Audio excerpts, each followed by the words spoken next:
시골 선비와 간호.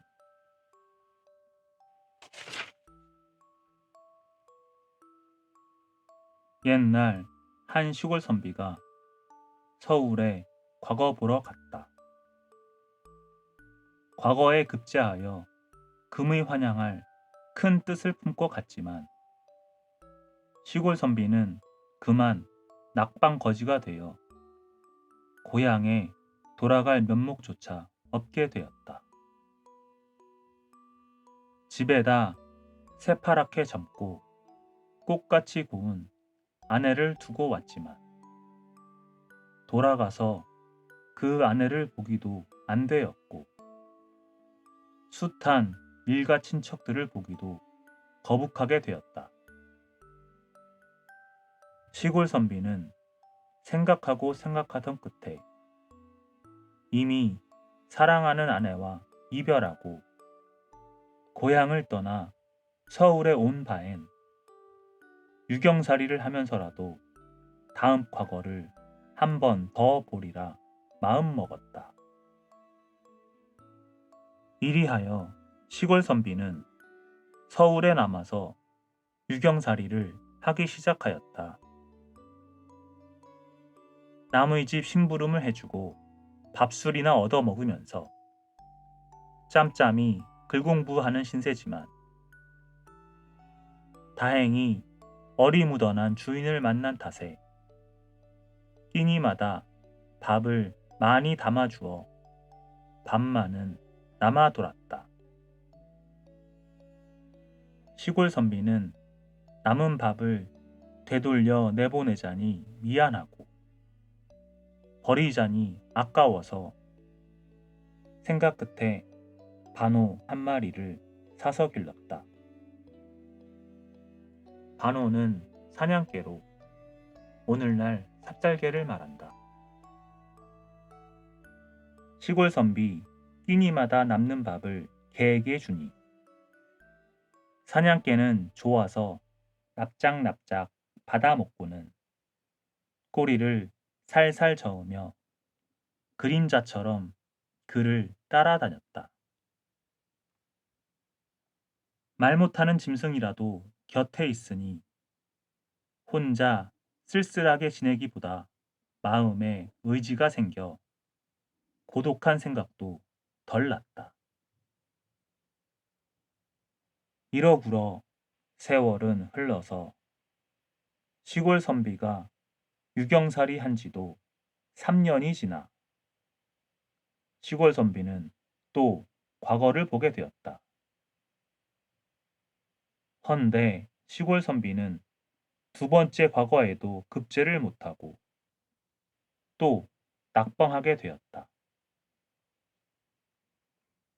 남들은 과거에 급제하였다고 비단 옷을 떨쳐 입고 보라는 듯이 고향에 가는데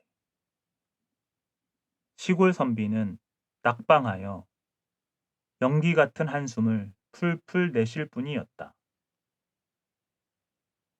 일가 친척들이 십시일반으로 과거를 잘 보고 돌아오라고 돈을 쥐어주던 일이 눈에 삼삼하고 아내가 어떻게든 부디 성사하고 돌아오라고 부탁하던 말이 귀에 쟁쟁하였다. 그러니 집에 돌아갈 생각은 더구나 할 수 없게 되었다. 시골 선비는 입술을 악물고 고생고생하며 서울에서 유경살이를 3년 더 지내고 세 번째 과거를 보았다. 헌데 갈수록 심산이라고 9년 세월 만에 본 세 번째 과거에도 시골 선비 이름은 금방에 나붙지 못하고 낙방이 되었다. 그러니 벌써 6해나 길러준 반호까지도 주인의 안색을 보고 눈물을 뚝뚝 떨구었다. 시골 선비는 저와 동무해주던 그 반우를 쳐다보기도 안 되었다. 하지만 시골 선비는 먹은 마음이 있는지라 그 마음을 굽히지 않고 네 번째 과거를 한 번 더 보리라 생각했다. 그는 낮에는 주인집의 일을 해주고 밤이면 달빛 빌어 글공부하고 한여름이면 반딧불까지 빌어가며 공부하였다. 일할 때는 밤에 본 글을 되뇌어 보기도 하고 밥 먹을 때는 수저를 들고 상 위에 어려운 글을 써보기도 했다. 드디어 세월이 흐르고 흘러서 시골 선비는 네 번째 과거를 보게 되었다. 정성이 지극하면 돌 위에 꽃이 핀다고.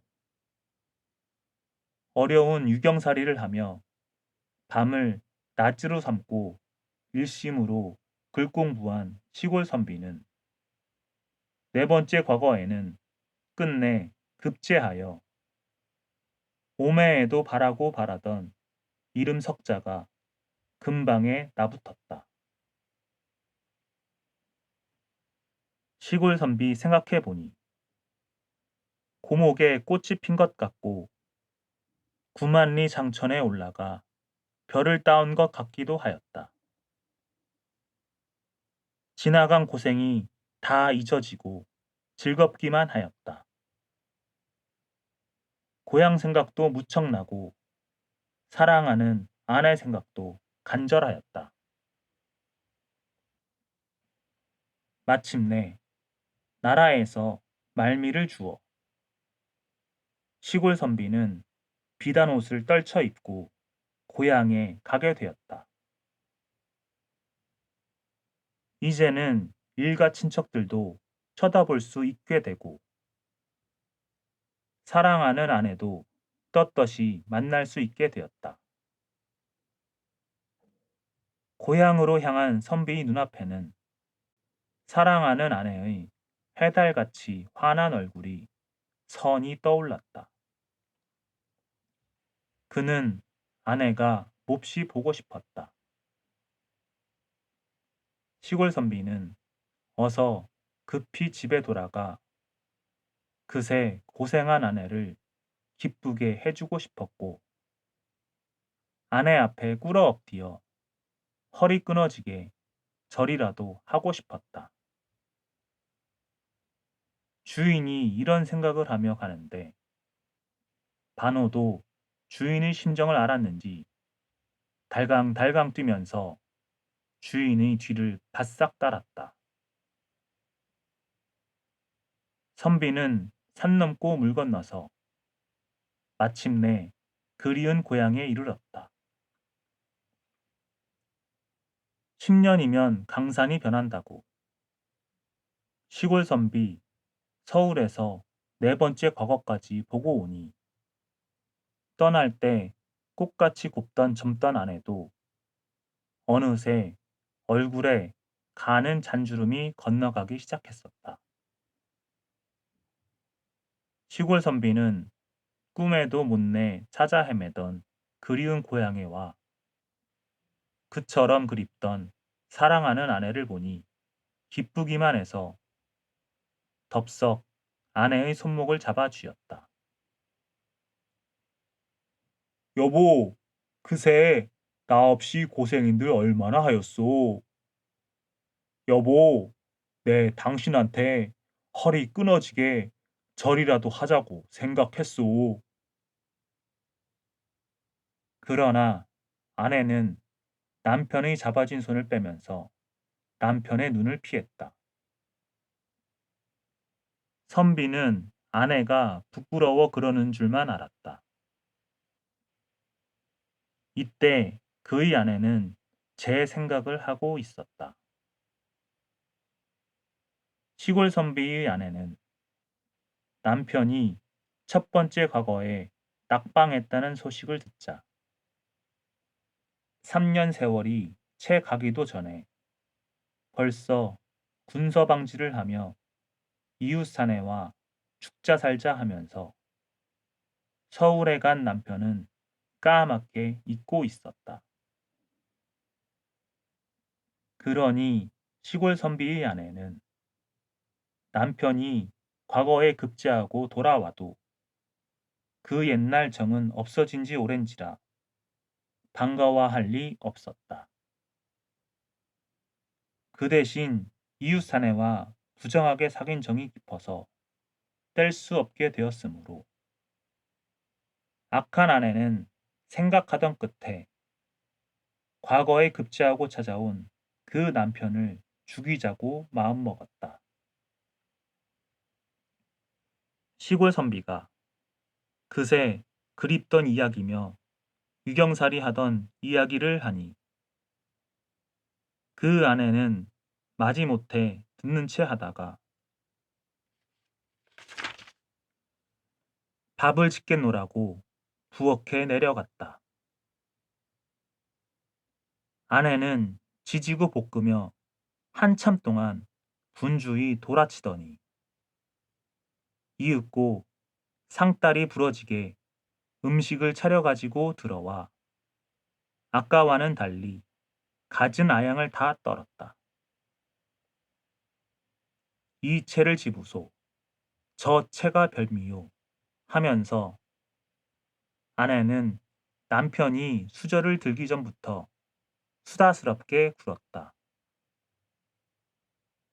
남편을 죽이자고 음식에 독약을 넣어가지고 들어왔으니 속에는 칼을 품었어도 겉으로는 웃을 수밖에 없었다.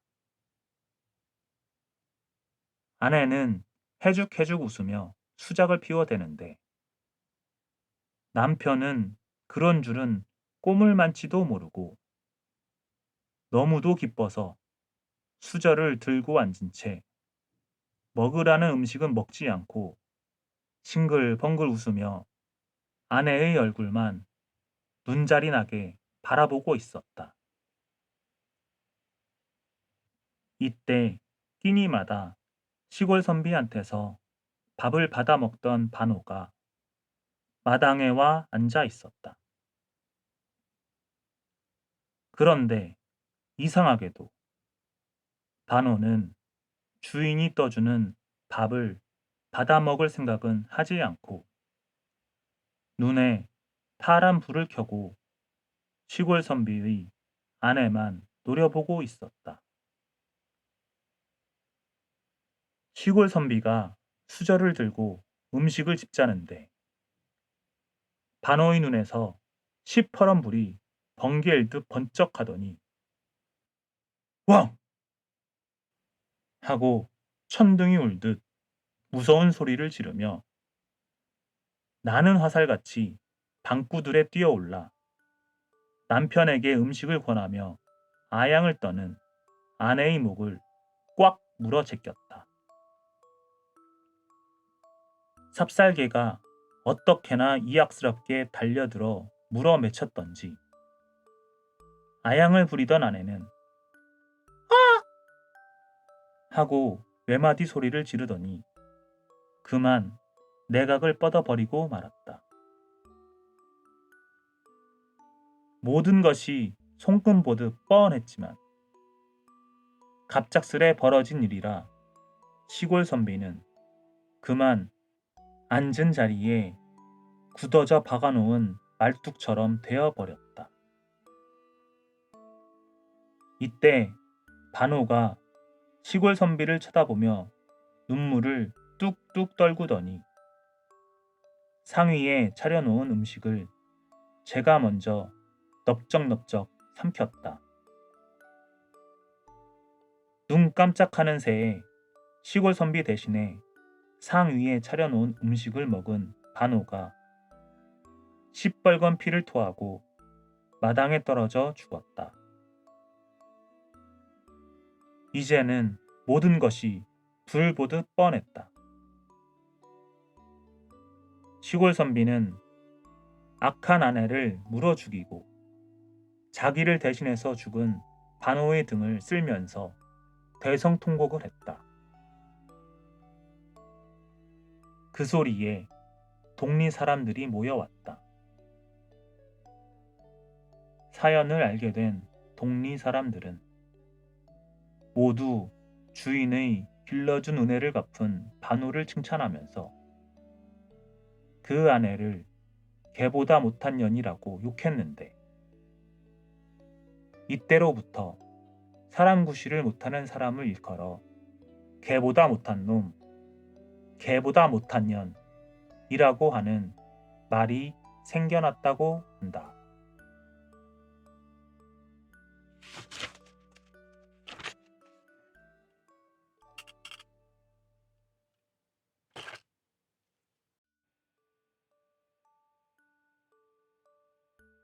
배은망덕.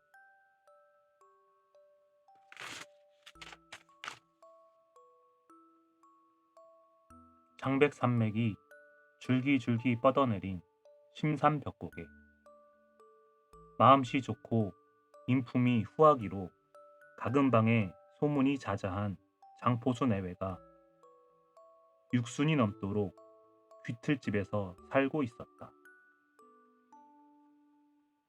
어느 하루 장노인은 사냥을 끝내고 돌아오다가 오솔길에 쓰러진 젊은이 한 사람을 발견했다. 장노인은 지고 오던 노루를 내려놓고 얼어들기 시작한 사람의 옷섭을 헤치고 가슴에 귀를 대보니 심장은 아직도 뛰고 있었다. 산중에서 길을 잃고 헤매다가 허기져서 쓰러진 게 분명했다. 짐승밥이 안 된 게 천만 다행이군. 장노인은 입속으로 중얼거리며 품속에서 사양을 꺼내어 그 사람의 입에 넣어주고는 들쳐업고 귀틀집으로 돌아왔다. 여보, 노친, 얼른 더운 물 끓이고 미음을 좀 쑤오. 장노인은 정신 잃은 사람을 가마목에 눕히고 손발을 주물러주며 바삐 돌아쳤다. 할머니도 어느새 미음을 쑤어 한 숟가락 두 숟가락 젊은이의 입에 떠 넣었다. 장노인과 할머니가 좋은 약과 음식으로 잘 대접하고 정성껏 간호한 덕분에 굶어 죽게 되었던 행인은 수일 만에 완쾌하게 되었다. 헌데 그 행인은 몸이 좋아져서 떠날 수 있는데도 좀처럼 떠날렴을 하지 않았다. 그런데 장노인은 10여일간 병시중을 하느라고 짐승잡이를 못하다 보니 장에 가서 사온 쌀도 다 떨어지게 되었다. 그러나 장노인과 할머니는 그런 내색을 내지 않고 성의껏 대접하였다. 잡아온 고기마저 죄다 먹어버리게 되자 장노인은 할 수 없이 행인을 집에 두고 사냥을 떠났다. 장포수 노인이 사냥을 떠난 지 얼마 후에야 행인은 무슨 생각에서였던지 자기도 집으로 가겠다고 일어섰다. 이 사람아, 기왕지사 있던 바에 영감님이 짐승을 잡아오면 만포식을 하고 고기도 좀 가지고 떠나게나. 할머니는 진심으로 권했다. 그러자 행인은 부엌으로 내려가더니 식칼을 집어들었다. 할머니는 속으로 깜짝 놀랐으나 그런 티를 내지 않고 울었다. 아니, 칼은 해서 뭐 하려나? 노인께서 저를 구해주지 않았으면 저는 언령 동태 귀신이 됐거나 짐승들의 밥이 됐을 겁니다. 그래서요. 그래서 주인의 은혜를 갚아드려야 할 형편이오나 보다시피 저희 몸에는 한 푼의 돈이 없습니다. 원, 공연한 소리를 하는구먼, 그래. 그래서 저승에 가서나마 은혜를 갚아드릴까 하고 죽으려고 그런 겁니다. 일시나마 행인을 의심쩍게 생각했던 할머니는 그 말에 너무나 감격하여 원, 별말을 다 하네. 말만 해도 고맙네. 하며 칼을 빼앗으려고 했다. 아니, 저는 마땅히 죽어야 합니다. 말리지 마십시오. 노친이 말릴수록 행인은 점점 더 기광을 부리면서 단박 죽을 차비를 했다. 그래서 노치는 정색하고 꾸짖었다. 이 사람, 내 말 좀 들어보게. 살려준 은혜를 갚지는 못할 망정, 부담을 끼쳐서야 될 말인가? 그 소리에 젊은이는 가슴팍에 대었던 칼을 내리우며 그건 어떻게 하시는 말씀인가요? 하고 물었다. 들어보게나. 자네가 내 집에서 죽으면 살인죄는 안 쓴다 손쳐도 자네를 장사 지내줘야 하지 않겠나? 그러자면 자네네 친척들을 찾아가서 알려야 하고, 그러자면 적어도 대여섯 세는 걸려야 할 테니 우리 영감은 사냥을 못하게 되어 적게 쳐도 돈 100냥은 손해보는 셈일세. 그러니 살려준 은인에게 손해를 끼쳐도 유분수지. 어디 이럴 법이 있단 말인가? 예, 듣고 보니 따는 그런 것 같습니다. 젊은 행인은 며칠 밤을 두고 생각해낸 계책대로 순조롭게 일이 척척 되어 간다고 속이 흐뭇해서 두루뭉술하게 대답했건만 행인의 검은 속을 모르는 할머니는 진심으로 권유했다. 그런 게 같은 게 아니라 바로 그러네. 그 말에 행인의 눈이 번쩍 빛나더니 입가에 살기 띤 웃음이 돌았다. 그럼 은인이 딱한 사정을 봐서 죽지는 않겠습니다만 그런 데는 또 뭐가 어쨌나? 내가 죽었다면 할머니 말 맞다나 이 집에선 백냥 돈을 손에 봤을 게 아닙니까? 그러니 그 백냥 중에서 저를 살려준 은혜로 50냥은 주인을 줄 터이니 나머지 50냥만은 단박 나를 주십시오.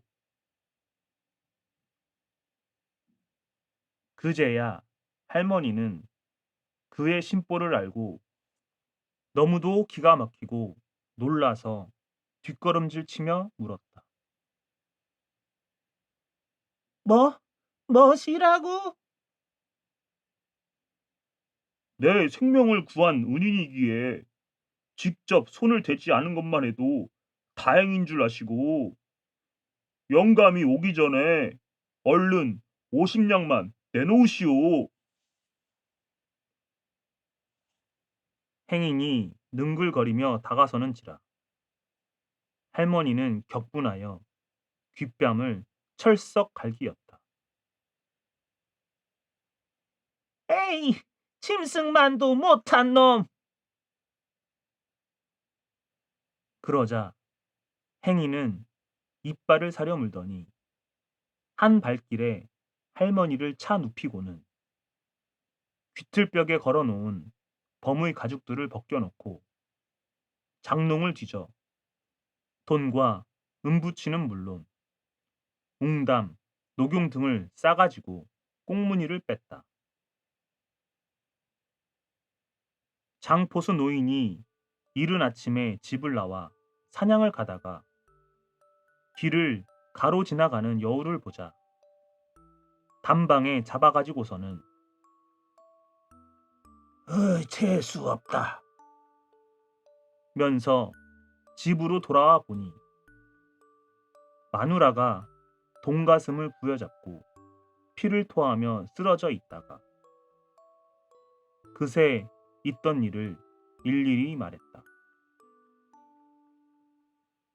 장로인은 너무도 분해서 화승대에다 화약을 재우고 마누라가 가리키는 방향을 따라 숲속을 헤치며 달리는데 오작깃에서 바람소리가 싱싱 났다. 얼마를 안 가니 허둥지둥 도망가는 행인의 그림자가 보였다. 이놈아, 개 섞어라. 네 놈이 뛰면 어디로 뛴단 말이냐? 병력 같은 그 소리에 왓들 놀라 뒤를 돌아보며 가재걸음 치던 행인은 어이쿠! 하는 비명소리를 지르며 땅속으로 숨어들고 말았다. 장포수 노인이 달려가 보니 행인은 멧돼지와 승냥이를 잡으려고 파놓은 함정에 빠졌는데 총총히 박아놓은 뾰족뾰족한 참나무에 면 바로 배를 찔려 버둥거렸다. 이를 본 장로인은 바로 너 같은 놈을 가리켜 배은망덕한 놈이라고 하느니라. 라고 한마디 하고는 돌아서 버렸다.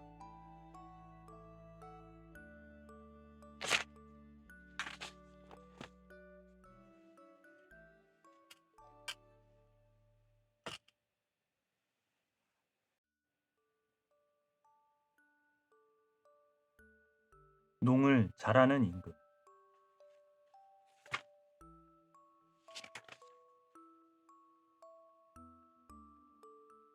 지금으로부터 400년 전 임진왜란 이후의 일이다. 7년이란 전란을 겪고 나니 국토는 여지없이 짓밟혀 어디 가나 처량한 경상이었고 백성은 생리사별하여 얼굴에 수심뿐 웃음이라고 없었다. 이때 나라의 임금은 가라앉은 민심을 돌려세우고 나라를 다시 일으켜 세우려고 생각하던 끝에 우선 대궐 안에서부터 즐거운 웃음소리가 터져나오게 해야겠다고 생각하였다. 그래서 임금은 우정 신하들과 농짓거리도 하고 우스운 수수께끼도 내놓곤 하였다. 어느 하루 임금이 신하들을 불러놓고 이야기를 꺼냈다. 짐은 오늘 즐겁게 놀자고 경들을 불렀네. 과인이 이제 수수께끼를 낼 터이니 경들이 어디 맞춰보게나. 임금이 신하들과 놀며 수수께끼까지 내는 일은 고금의 처음이라 모두들 기뻐하며 임금 앞에 다가 앉았다. 옛날 오누이 둘이 고기를 잡으려고 배를 타고 저 망망한 바다에 나갔었지.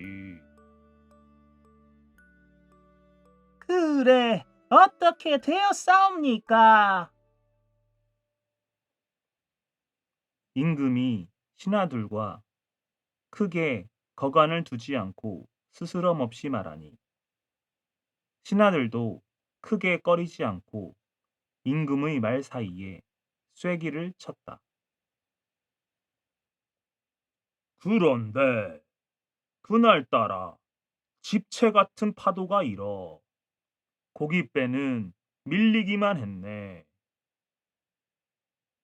세찬 파도가 일어 자그마한 배를 미니 그까지 배가 다 뭔가 물 위에 떨어진 나무 이파리지. 고깃배는 밀리고 또 밀리다 보니 정처 없이 밀려서 이제는 다시 돌아올 수도 없는 아득히 멀고 먼 무인 고도에 가 닿았다네. 그래, 경들이 어디 맞춰보게나. 그 오누이가 어떻게 되었겠나. 어떻게 될 게 있사옵니까? 노이는 노이고 오래비는 오래빌 게 아니옵니까?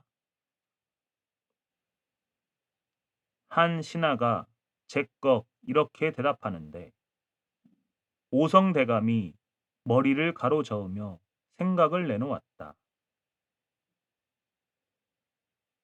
꼭 그렇다고 할 수는 없지요.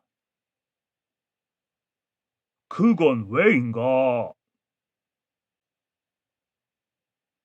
신의 생각에는 처음에는 오래비는 오래비고 누이는 누이였겠지만 3년 후에는 부부가 되었을 것이라 보옵니다. 무인 고도에서 살아가자니 그럴 수밖에 있사옵니까?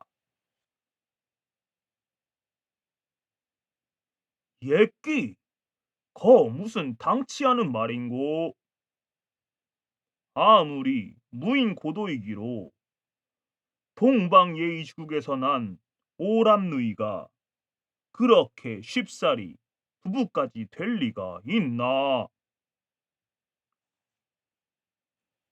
임금이 이렇게까지 말하는데도 오성대감은 좀처럼 지려하지 않았다.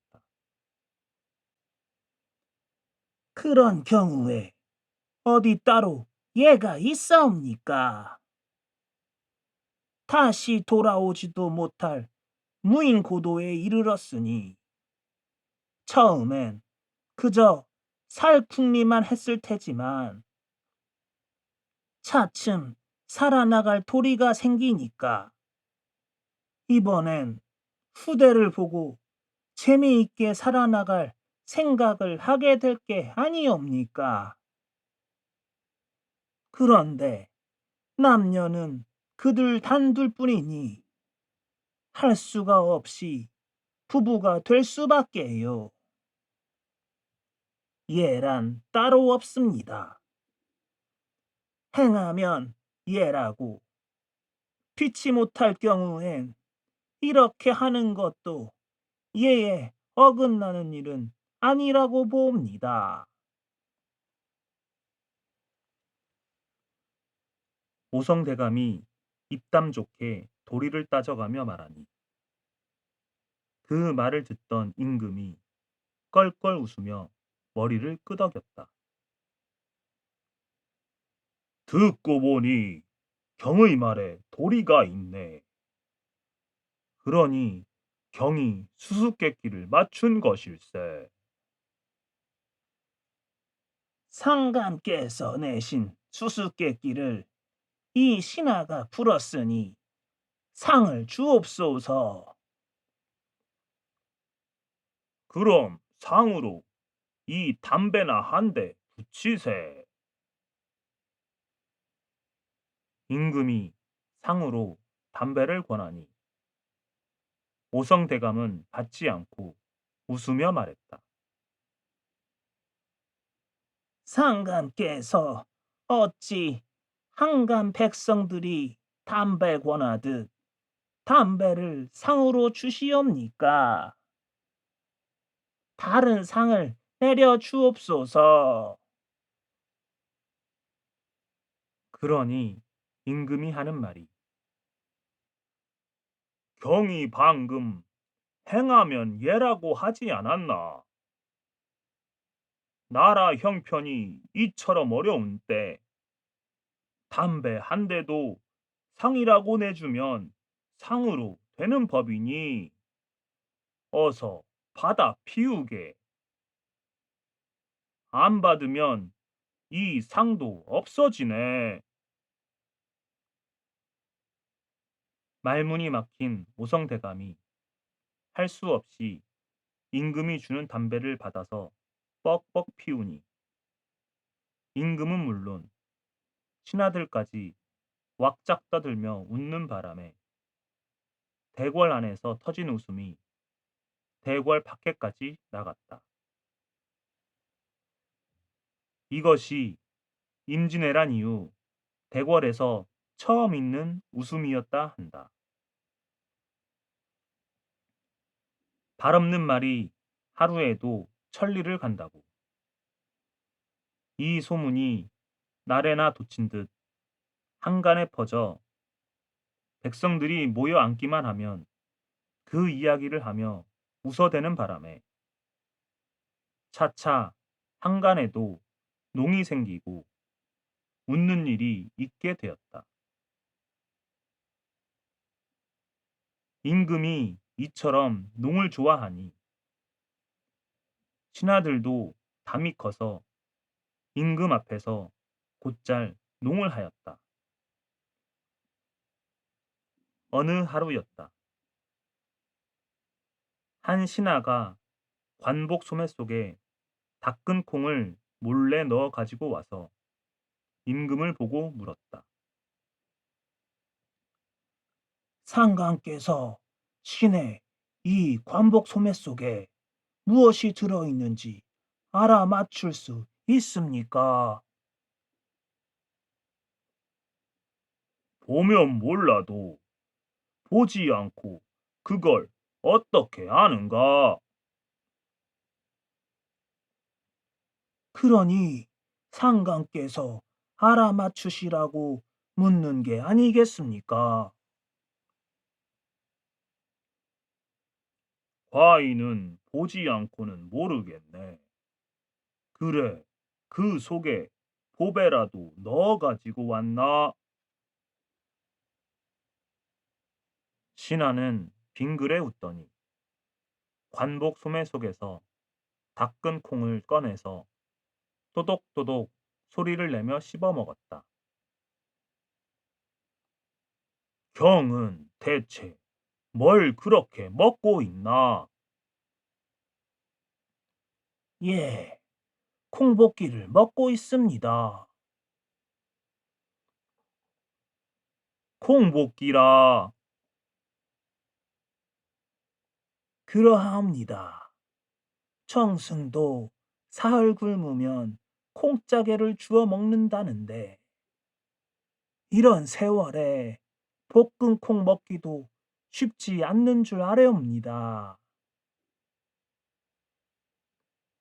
그 신하는 무정 더 소리를 내어 콩볶이를 맛나게 씹으며 임금의 안색을 살피었다.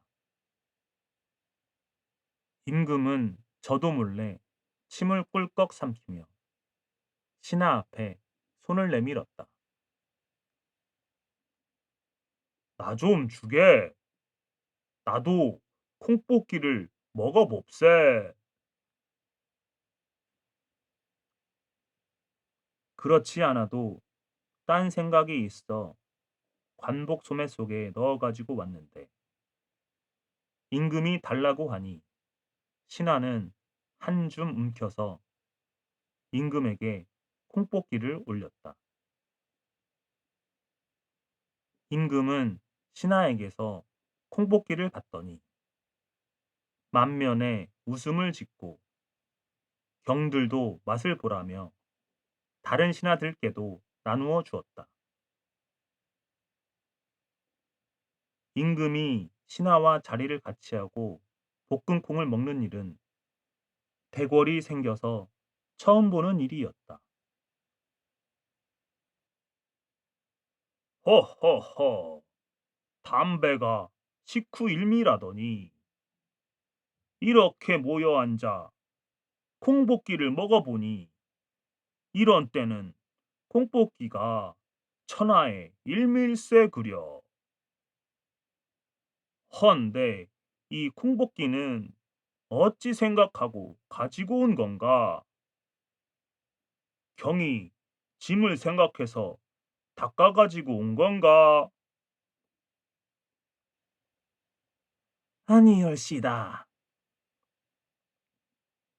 어허, 필요곡절일세. 그럼 이 콩볶이는 어디서 생긴 건가?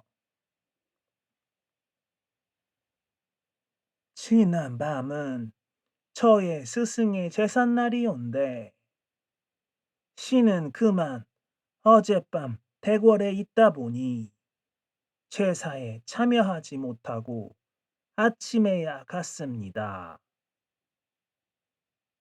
스승님이 계셨기에 소신이 오늘 나라에 한몫일이나마 맡아보게 되었사온데 늦었지만 아침에라도 가서 인사드리고 선생님 잡수시다 남긴 제사상 음식이라도 먹고 오는 게 예가 아니겠습니까?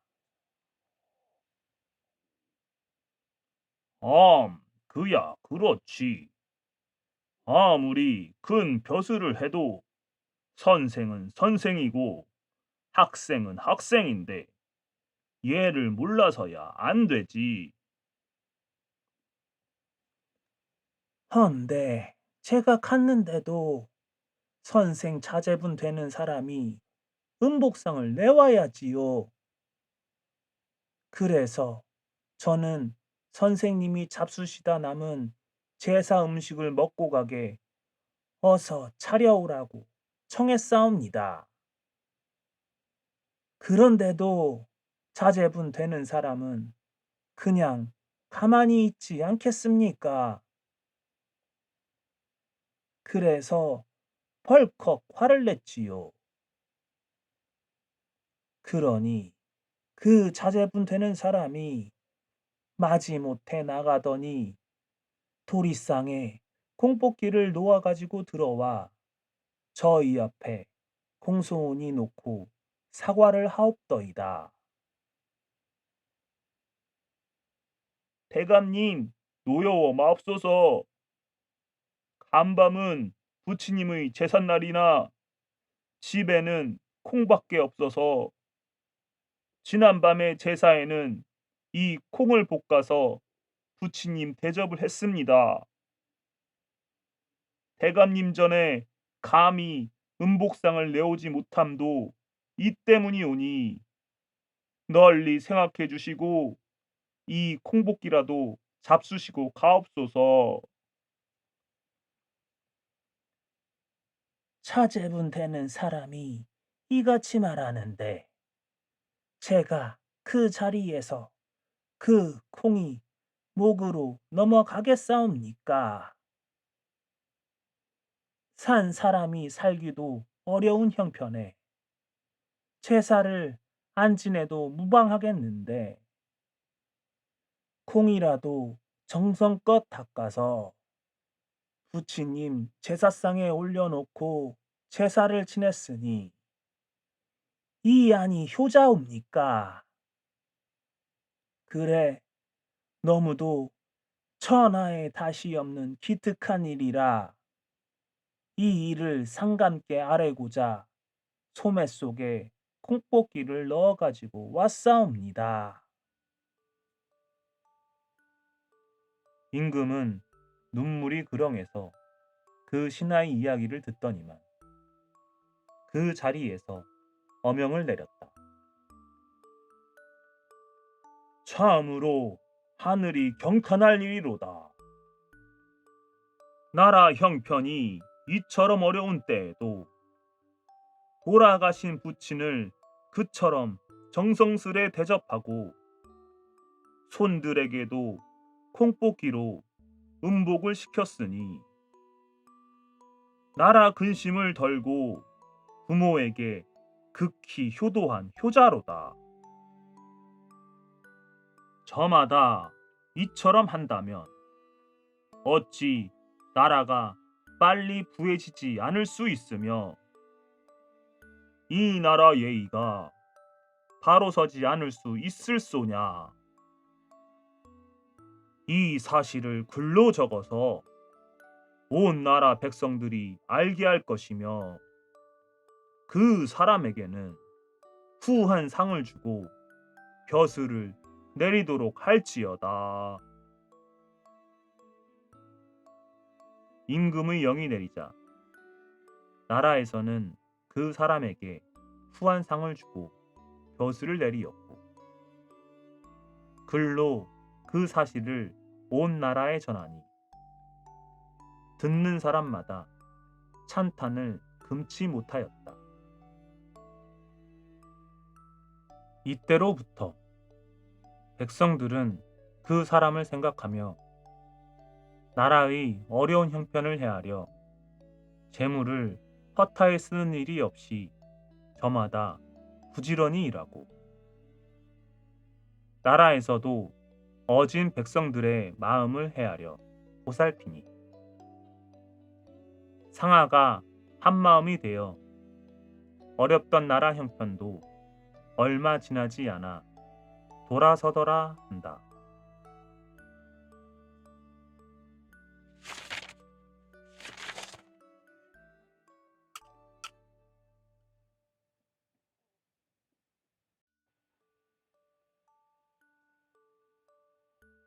토끼와 거북이.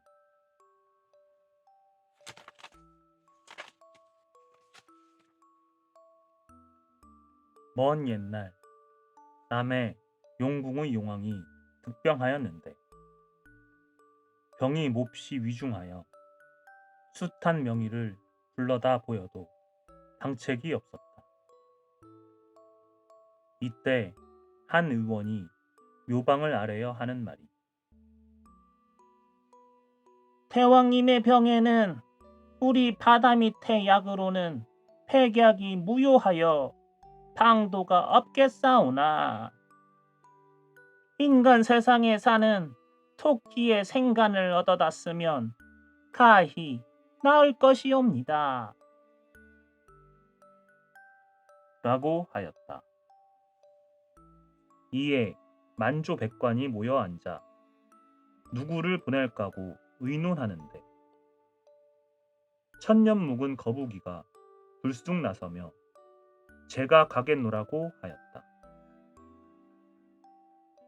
네, 비록 생기기는 수박같이 둥글둥글하고 소뚜껑같이 넓적하나 오히려 만경창파 먼 길에 풍랑이 두렵지 않고 눈은 작고 내 다리는 짜르나 궁량은 크고 깊어 제갈 공명의 꾀를 당하온즉 모름지기 토끼를 얻어다 바치겠나이다.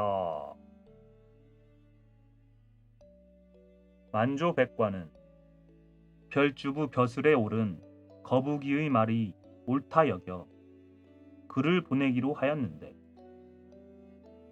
별주부는 그때까지 토끼를 본 일이 없는지라 화공을 불러 토끼 화상을 그려줘 보내기로 하였다. 그래서 화공을 불러다 토끼 화상을 그리는데 천하명승 승지간에 절승 경계를 보던 눈도 그리고 온갖 새들이 지저길 때 소리 듣던 벌쭉한 귀도 그리고 싱싱한 풀과 향기로운 꽃을 따먹던 잎도 그리고 동지섣달 엄동설 안에 추위를 막던 털도 그리고 만학천봉 구름 속에 펄펄 뛰던 발까지 그려놓으니 두 눈은 도리도리하고 앞다리는 짤룩한데 뒷다리는 길쭉하고 두 귀는 쫑긋한 것이 완연한 토끼였다. 토끼 화상을 다 그리니 용왕은 크게 기뻐하며 별주부에게 친히 천일주를 옥배에 가득 부어 거듭 삼배를 권하고는 별주부를 떠나보냈다. 별주부가 만경창파를 해가르고 인간 세상 청산에 나오니 침침한 바다 밑과 달라 밝은 햇빛이 따스하게 비추는데 산천 경계가 또한 절승이었다. 별주부는 어정어정 걸으며 산천 경계도 구경하고 토끼도 찾는데 산천은 그림에 그려놓은 산천이나 토끼는 보이지 않았다. 별주부 옴침목을 깊게 늘여 이리저리 살피는데 뭇 짐승들 뒤로 한 짐승이 내려오기로 화상을 들고 보니 틀림없는 토끼였다. 별주부는 마침 잘 되었다고 토끼를 불러서 수궁의 좋음을 입에 침이 마르도록 자랑하며 온갖 감언이설로 꾀이었다. 토끼는 듣거라. 너 험악한 인간 세상에서 사냥꾼의 밥이 되고 무짐승의 먹이가 되느니보다 우리 수궁 대왕님 청을 들어 벼슬하고 살며 만복을 누림이 좋지 않느냐? 이 말에 토끼는 두 귀가 벌쭉해졌으나 한편 의심도 없지 않아 고개를 가로 흔들었다. 그대의 말을 들으니 좋기는 하나 속담에 이르기를 노루를 피하여 범을 만난다 하였은즉 육지에 살던 몸이 수궁의 향락을 바랄소냐. 그러자 별주부는 대장부, 세상에 나서 일을 하자면 결단이 있어야 하거늘 어찌 조그만한 의심을 품어 뜻을 정하지 못하느냐. 너 가지 않아도 가기를 원하는 자 따로 있거늘 나는 그를 찾아가노라 하고 우정 가는 채 하니 토끼가 만류하여 말하기를 사실은 내 어젯밤 꿈이 불길하기로 마음에 꺼려함이니 별주부는 걸음을 멈추라 하였다. 그래, 무슨 꿈이뇨? 내 배에 칼이 닿이며 몸에 피치를 하였으니 필시 흉몽이로다. 허허허. 과연 좋은 꿈이로다. 배에 칼이 닿였으니 칼은 금이라 허리에 금띠를 띌 징조요. 몸에 피치를 하였으니 붉은 도포를 입고 벼슬할 조짐이니 하늘이 미리 오늘의 길사를 점지한 것이로다.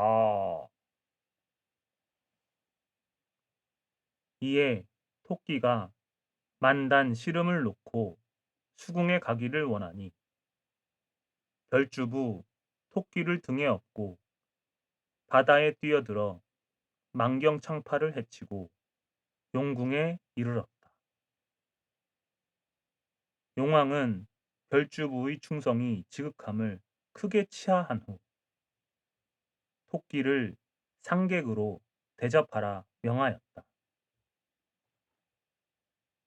토끼가 별주부 신세에 용궁에 들어와 인간 세상에서는 받아도 보지 못한 대우를 받고 보니 내일이라도 당금 용왕님께 상주하여 벼슬 한 자리 얻고 영영 용궁에서 부귀영화를 누리며 살 생각이 불붙듯 하였다.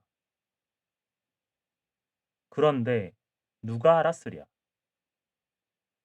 그 이튿날 진수성찬으로 아침을 먹고 별주부의 인진을 받아 용왕 앞에 대령하니 용왕이 토끼를 보고 하는 말이 토끼는 듣거라. 과인은 수국의 대왕이나 너는 일개 산중의 조그만 짐승이로다. 과인이 우연히 득병하여 신음한 지 오래되어 백약이 무효하던 차. 네 간이 과인의 명을 구할 수 있다 함을 듣고 특별히 별주부를 보내어 너를 업어오게 하였으니 너는 죽음을 서러워 말라. 과인의 병이 나으면 사당을 세워 네 공을 표할 것인즉 너는 죽어도 영화로운 것이니 과인을 원망치 말라. 용왕의 말이 떨어지자 뜰 아래 섰던 군사들이 일시에 달려들어 서리발 같은 칼을 번뜩이며 토끼의 배를 가르려 들었다. 토끼는 지나친 허욕이 생겨 별주부를 따라왔다가 이제는 수국 원혼이 되게 되었다. 날개가 있다 해도 수백 수천 길 되는 물 위에 날아오르지 못하게 되었고 축지법을 쓴데도 수국 땅을 벗어날 수 없었다. 토끼는 청천백일에 벼락이 치는 듯 눈앞이 아찔하고 정신이 아득했다. 하지만 범한테 물려가도 정신만 올도라면 산다고 토끼도 살 생각을 하며 정신을 바싹 차렸다. 그러니 토끼에게도 문득 한 가지 꾀가 생겼다.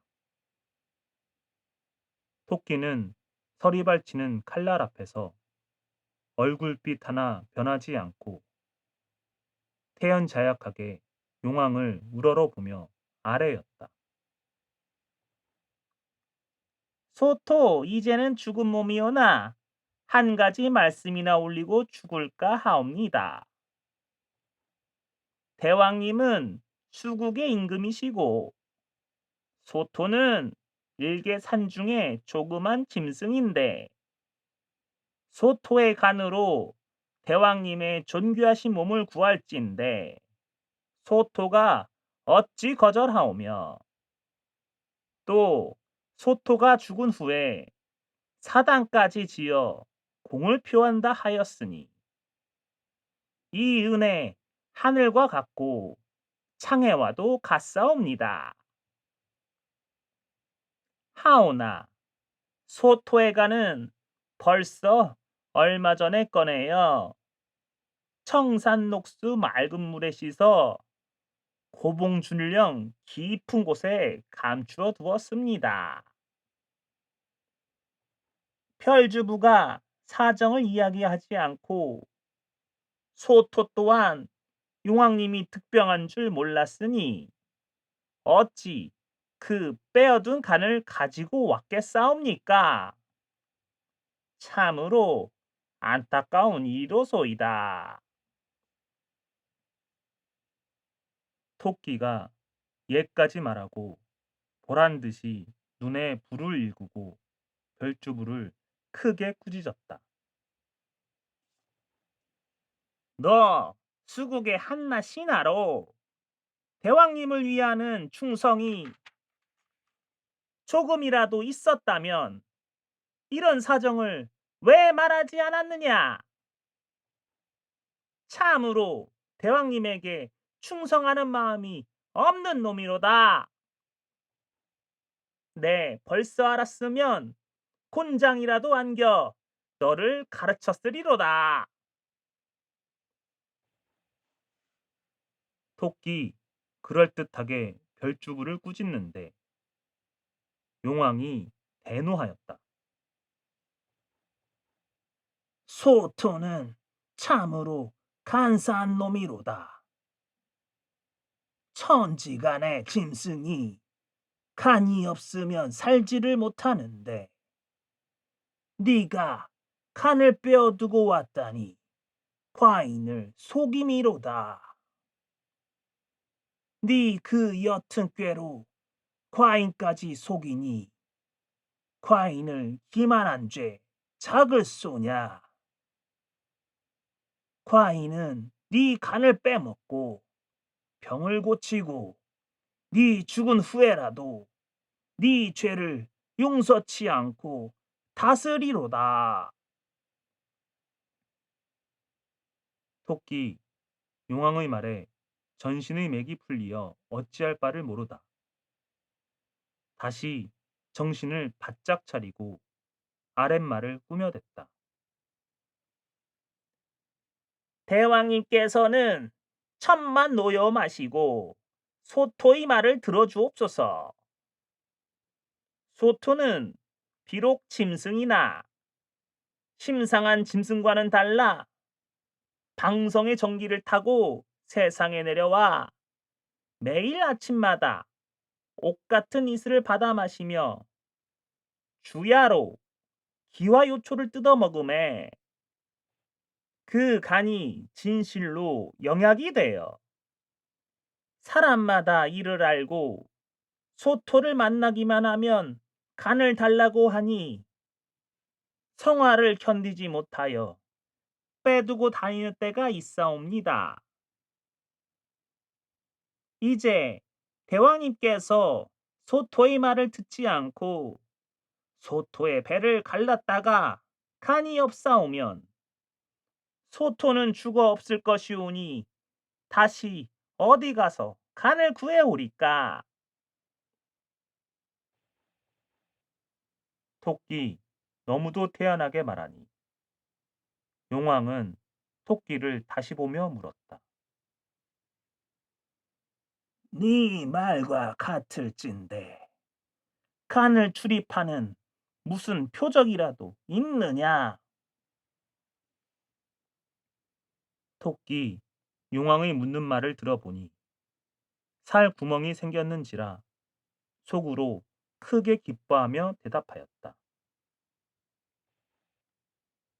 세상에 날짐승, 길짐승 가운데 오직 소토만이 하체에 구멍이 셋이 있는데 하나는 대변을 통하고 하나는 소변을 통하오며 하나는 특별히 간을 출입시키옵니다. 대왕께서 저희 말이 믿어지지 않으시면 살펴보도록 하옵소서. 용왕은 이상히 생각하고 나조를 시켜 토끼의 하체를 살펴보라 하였다. 나졸들이 임금의 영을 받고 살펴보니 과연 토끼의 말과 같이 토끼의 하체에는 구멍 셋이 있었다. 용왕은 이에 토끼를 풀어놓고 크게 잔치를 베풀어 토끼를 후히 대접하고 잔치를 파하자 별주부를 불러 경은 수고를 아끼지 말고 토끼를 잘 모시고 다시 인간에 나갔다가 올지라 하고는 또 토끼를 보고 그대는 속히 돌아오라 하더니 진주를 꺼내주며 이것이 비록 사소한 것이나 과인의 정이니 받으라 하였다. 이리하여 토끼는 용왕에게서 귀한 진주 200개나 받아가지고 별주부 등에 다시 올라 만경창파를 해치고 인간 세상에 돌아왔다. 바닷가에 이르자 별주부가 토끼를 내려놓으니 토끼는 조롱에서 벗어난 새처럼 좋아하며 퐁퐁 뛰었다. 그러니 별주부가 급해 나서 토끼를 보고 한마디 타일렀다.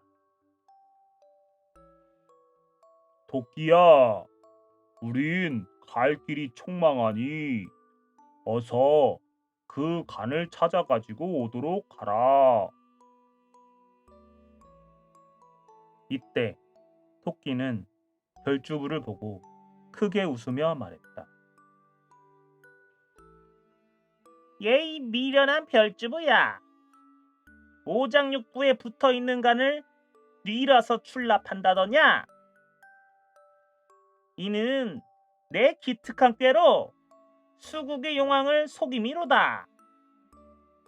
그래도 나를 업고 만리창파에 왕래하던 일을 생각하여 너의 잔명만은 살려 돌려보내니 돌아가거들랑 용왕더러 다시는 부질없이 망령된 생각을 하지 말라고 여쭈어라. 너희 일국의 군신들이 다 나의 꾀에 넘어가니 어찌 너희들 나라가 허무타하지 않으리. 토끼는 크게 웃으며 깡충깡충 뛰어 깊은 수림 속으로 들어가는데 별주부는 이제는 따라가도 잡을 수 없는지라 목을 길게 내빼들고 토끼의 뒷모양을 바라보면서 길이 탄식하더니 제자리에서 엉덩방아를 찢어라 한다.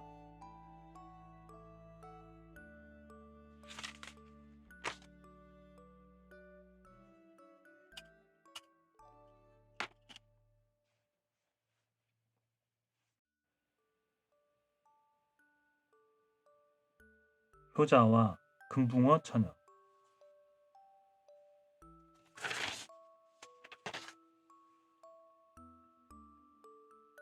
옛날 한 고장에 두 모자가 살았는데 아들은 천하에 둘도 없는 효자여서 어려운 살림이라도 부지런히 일해 어머니만은 극진히 공대했다.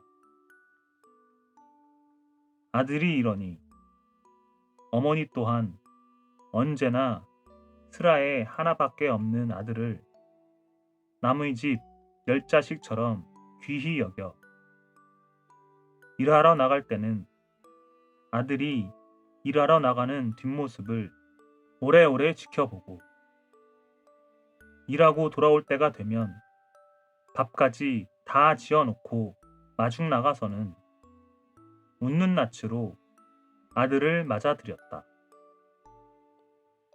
그러니 가금방의 소문이 자자하여 그들을 모르는 사람이 없었고 칭찬하지 않는 사람이 없었다.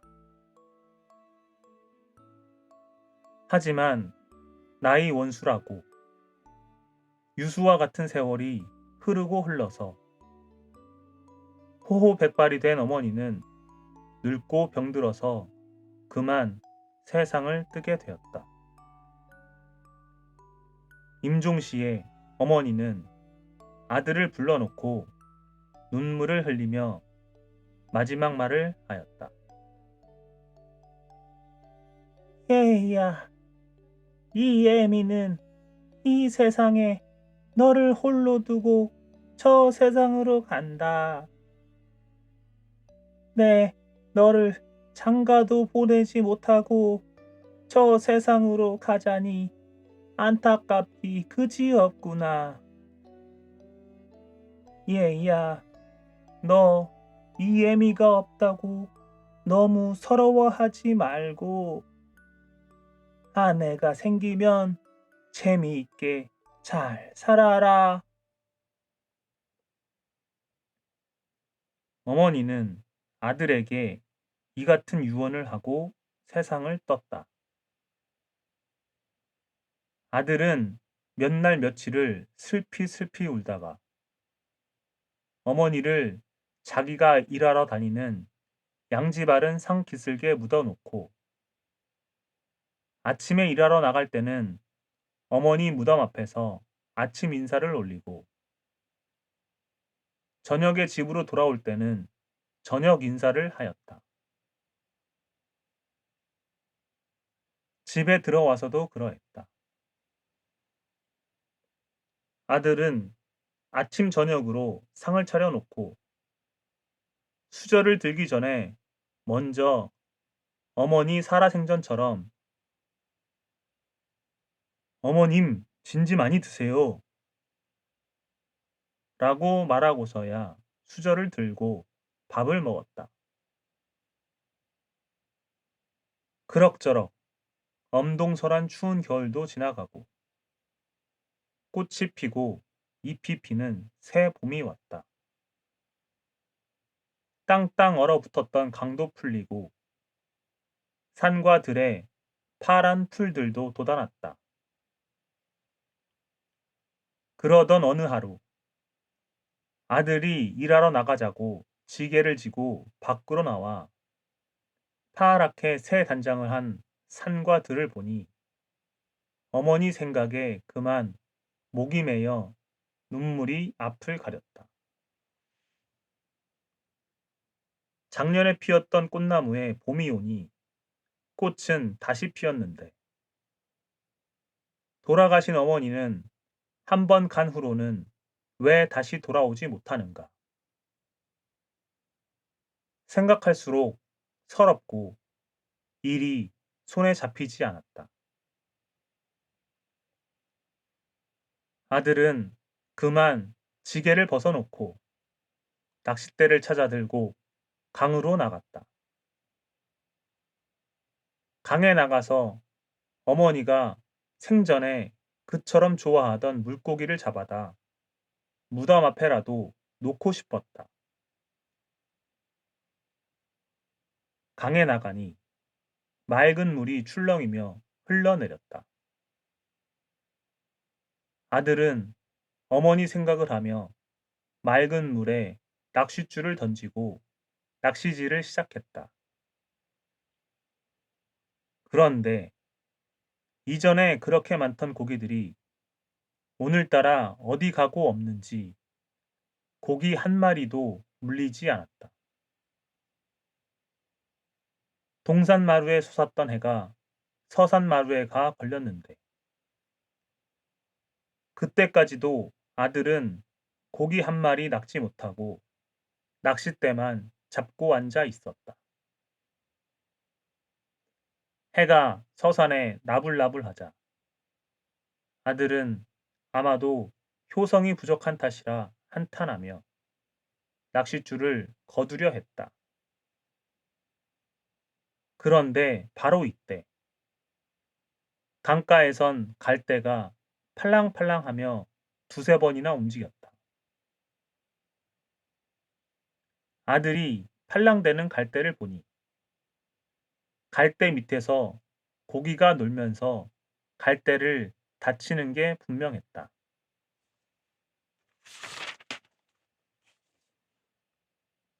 아들은 고기 한 마리라도 잡아가자고 제꺽 낚싯대를 갈대 곁에 던졌다. 그랬더니 고기가 벌써부터 기다렸다는 것처럼 제꺽 낚시를 물었다. 아들은 고기 한 마리라도 잡게 되었는지라 기뻐서 낚싯줄을 잡아챘다. 그런데 뜻밖에도 낚시에 물려나온 고기는 배가 통통하고 고운 빛깔이 눈이 부시게 번쩍번쩍하는 금붕어였다. 금붕어는 낚시를 빼자 기쁜 듯이 팔딱팔딱 뛰었다. 아들이 그 금붕어가 너무도 고와서 들여다보니 팔딱팔딱 뛰는 금붕어는 흡사 자기가 발가숭이 어린 시절에 어머니 앞에서 좋다고 퐁퐁 뛰던 모습과 같기도 하였다. 속담에 이르기를 웃는 낯에 침 못 뱉는다고 물에서 사는 짐승이라도 그렇게 좋다고 팔딱팔딱 뛰는 금붕어를 보니 차마 죽일 수 없었다.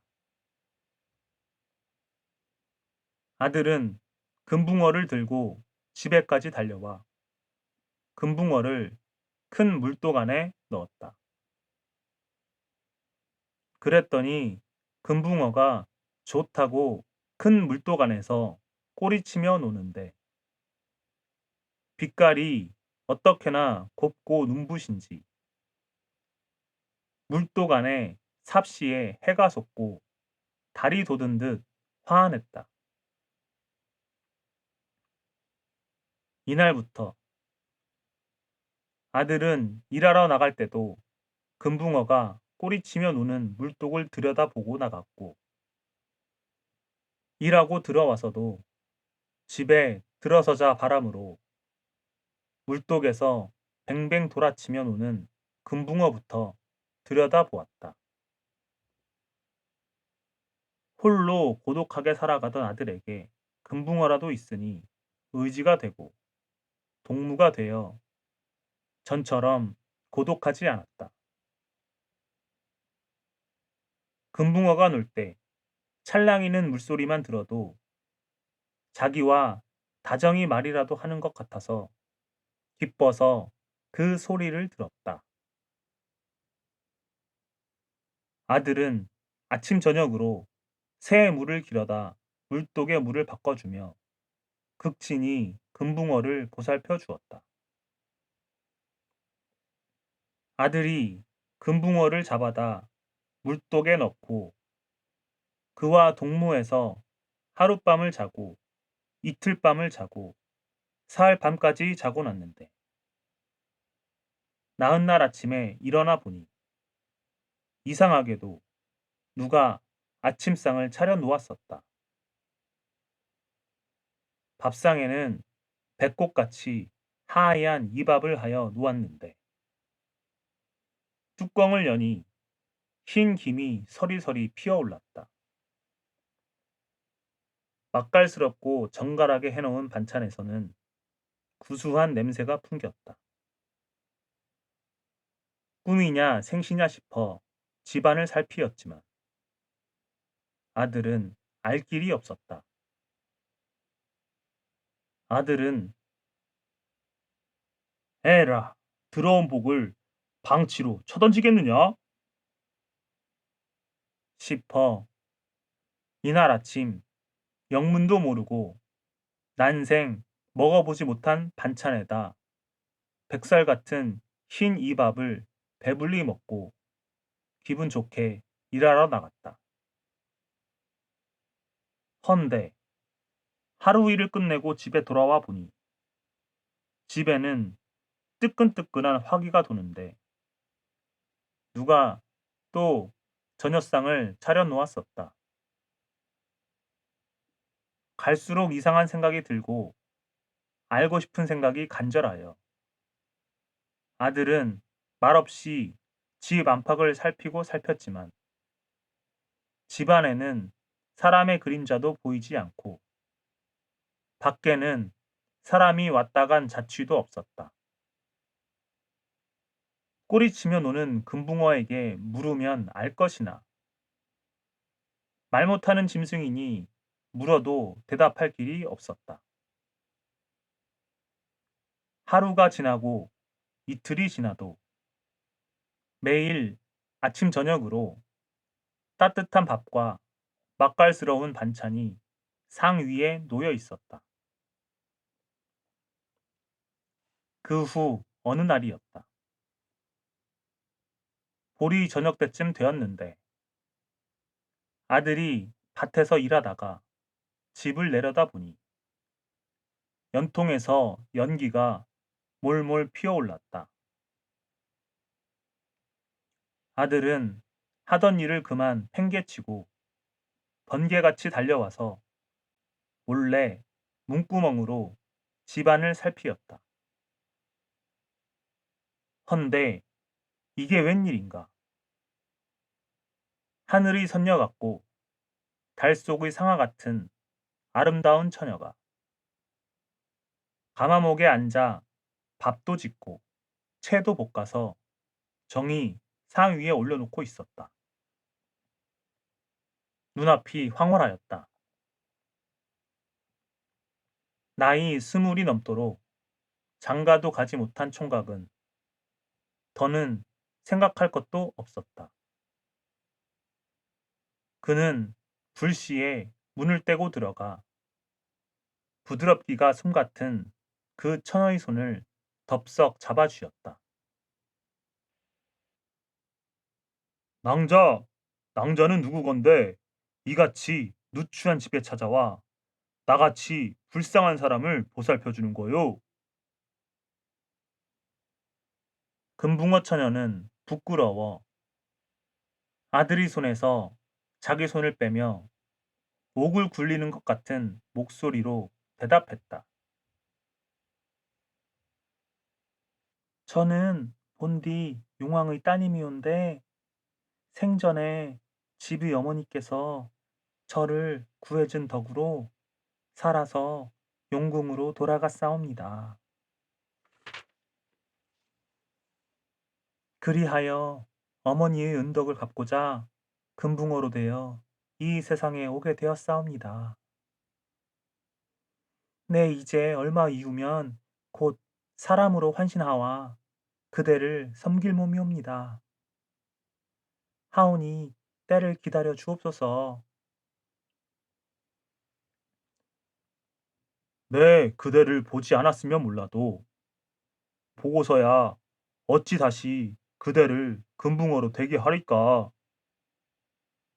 내 어머님 덕분에 그대를 맞았고 그대 또한 어머님 덕분으로 날 찾아왔다 하니 우리 오늘부터 부부를 맺고 금슬 좋게 살아감이 어떠하오? 그러하오나 아직은 때가 일러 오히려 해를 입을까 저어되옵나이다. 낭자는 근심 마오. 하늘이 굽어 살펴보는데 누가 감히 우리를 해치리요. 금붕어 처녀는 차마 아들의 간곡한 요구를 거절할 수가 없었다. 이리하여 그날부터 둘은 남편과 아내로 되어 재미나게 살아가게 되었다. 의지가지 없이 외톨이 굴바말처럼 고독하게 살아가던 아들은 재간 있고 해달같이 화한한 아내를 얻어 근심 없이 즐거운 나날을 보내고 금붕어 처녀 또한 마음씨 비단 같은 남편을 맞아 그 남편의 사랑을 받아가며 깨알같이 쏟아지는 나날을 보내게 되었다. 헌데 이 고을에는 심보가 구세통같이 새까맣고 욕심이 굽 빠진 항아리처럼 끝이 없는 한 부자가 살고 있었다. 부자는 가난한 집 총각이 세상에 둘도 없이 이쁘고 재간 있는 금붕어 처녀를 아내로 삼아 천하에 부러운 것 없이 산다는 말을 듣자 그만 그 새까만 심보가 나무 매끈처럼 비비 탈리고 그 사나운 욕심통이 툭 터져 더는 앉아 있을 수 없었다. 돈이 있고 세력이 있는 부자는 워낙 죽은 송장도 뺨을 쳐 부려먹자고 드는 악한 사람이라 효자네 집에 나부랭이들을 끌고 가서 그 금붕어 처녀를 억지로 빼앗아 갔다. 부자는 금붕어 처녀를 붙잡아다 첩으로 삼고 그 처녀의 재간을 빌어 호의호식하며 살아가자고 욱박질렀지만 처녀는 한사코 말을 듣지 않았다. 그러니 꽃같이 이쁜 여인을 잡아왔지만 곁에 두고 보기만 하니 마음만 상하고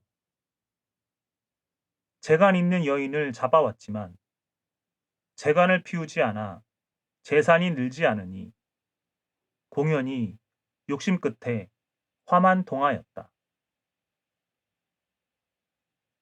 고약한 부자는 그만 부화통이 터져 그 금붕어 처녀를 목을 눌러 죽이고 말았다. 이때 아내를 빼앗긴 효자는 그런 줄도 모르고 날마다 부잣집 담장 두리를 빙빙 돌면서 사랑하는 아내를 부르고 또 불렀다. 하지만 그는 아내를 찾을 길이 없었다. 벼랑같이 험하고 높은 담이 앞을 막아 담을 뛰어넘을 수도 없었고 대문을 차고 들어가자니 낮에는 문지기들이 눈을 부릅뜨고 지켜서 들어가지 못하고 밤에는 문이 잠겨져 들어갈 수 없었다. 그래도 남편은 사랑하는 아내를 찾겠다고 밤낮 없이 담장을 돌아치며 목이 터지게 아내를 부르고 또 불렀다.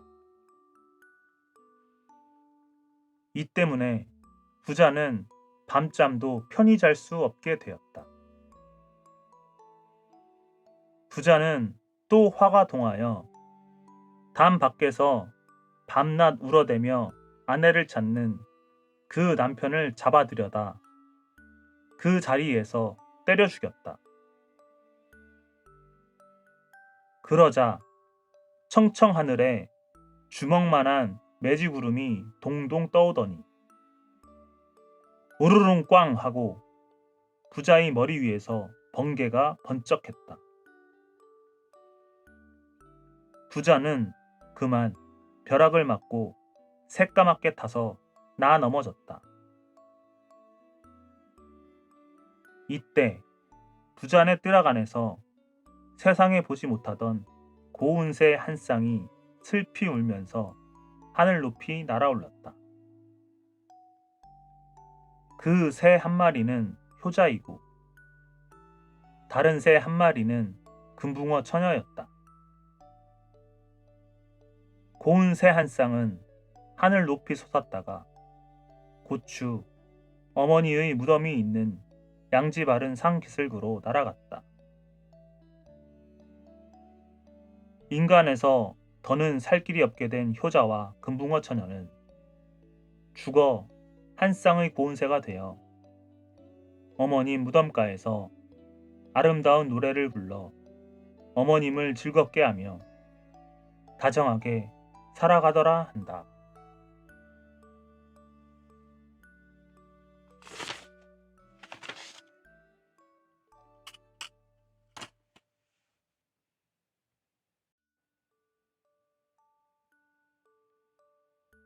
나무꾼 총각과 말하는 남생이.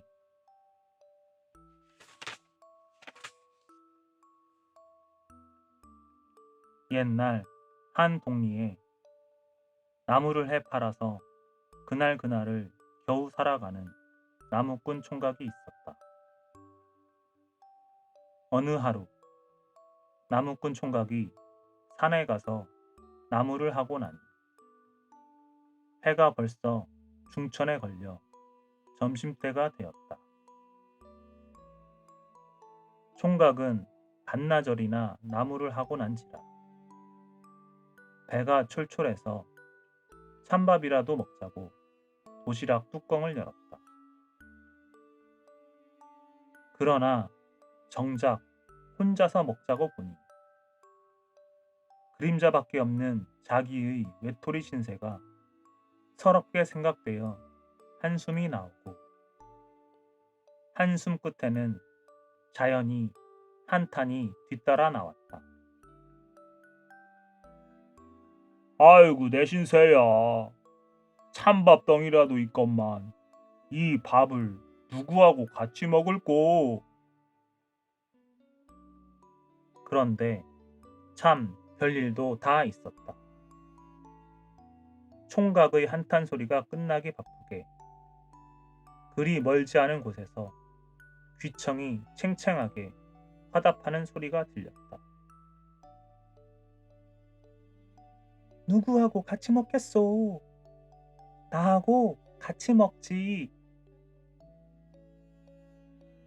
나무꾼 총각은 이 소리를 듣고 너무도 반가워 사방을 두루 살펴봤지만 사람은 그림자도 보이지 않았다. 이상한 생각이 든 총각은 다시 한번 하던 말을 되뇌어 보았다. 아이고 내 신세야. 찬밥덩이라도 있건만 이 밥을 누구하고 같이 먹을꼬? 누구하고 같이 먹겠소? 나하고 같이 먹지. 이번에도 똑같은 대답 소리가 들렸다. 총각이 귀담아 듣다가 그 소리 나는 곳에 달려가 보니 사람은 없고 쬐끔한 남생이란 놈이 총각을 쳐다보며 그런 소리를 하고 있었다. 총각은 남생이가 말한다는 소리는 생전 들은 적이 없는지라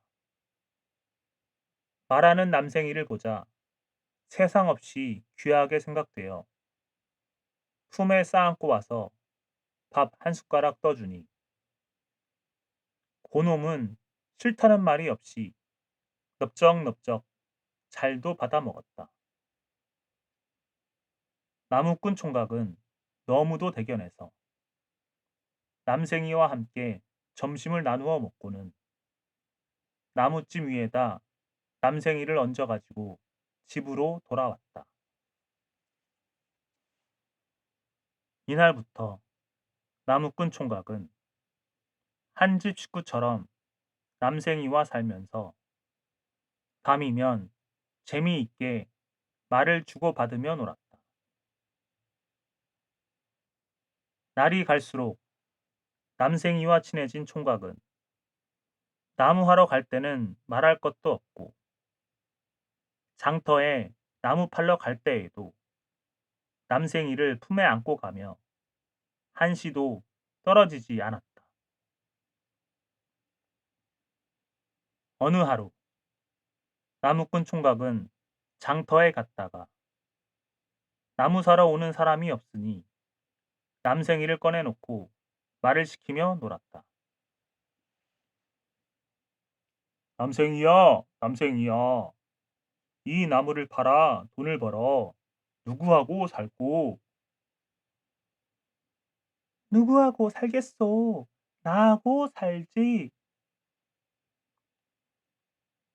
때마침 장꾼들이 그 앞을 지나다가 이 광경을 보고 너무도 신기해서 하나 둘 모여들었다. 저런 남생이가 말을 하네. 세상에 말하는 남생이도 있구만.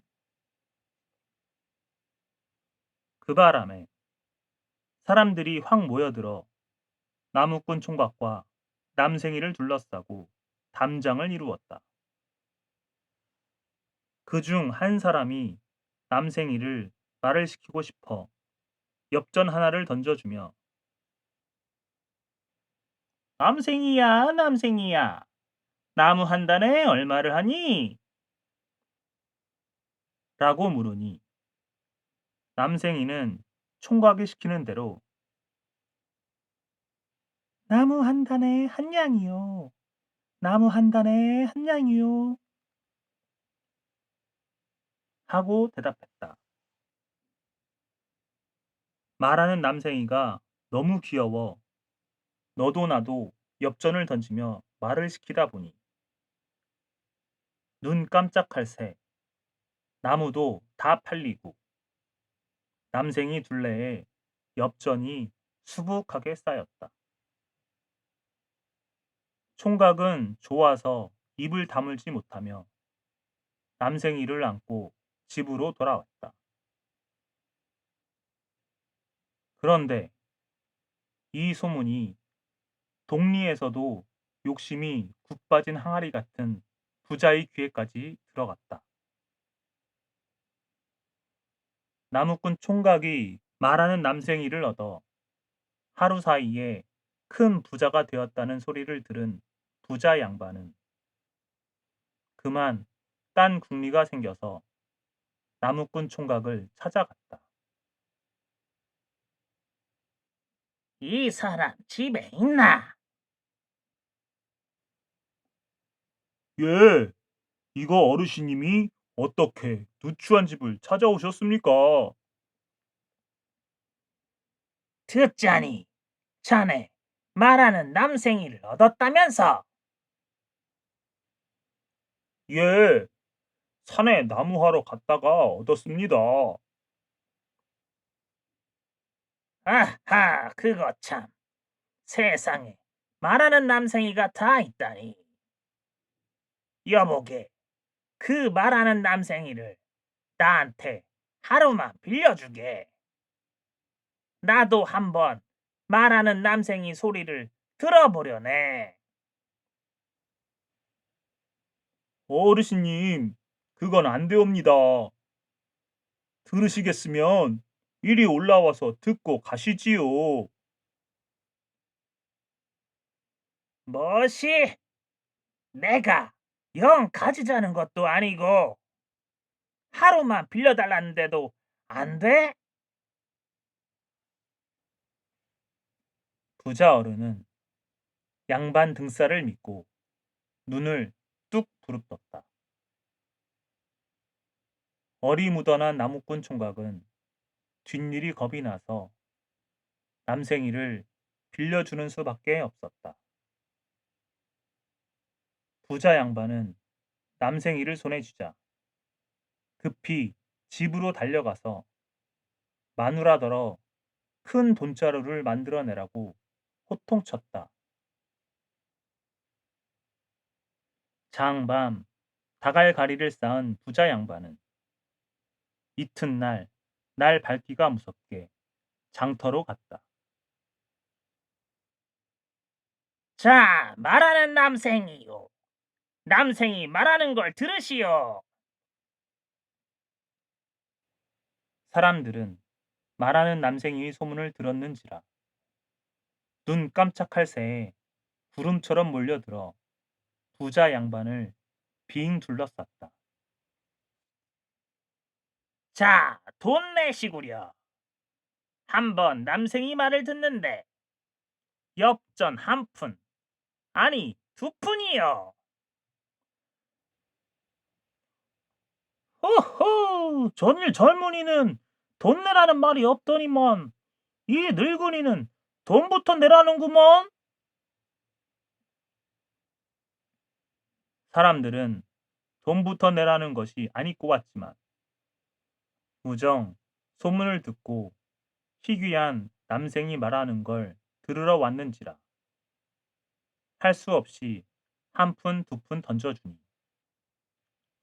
엽전 무지가 잠깐 새에 수북해졌다.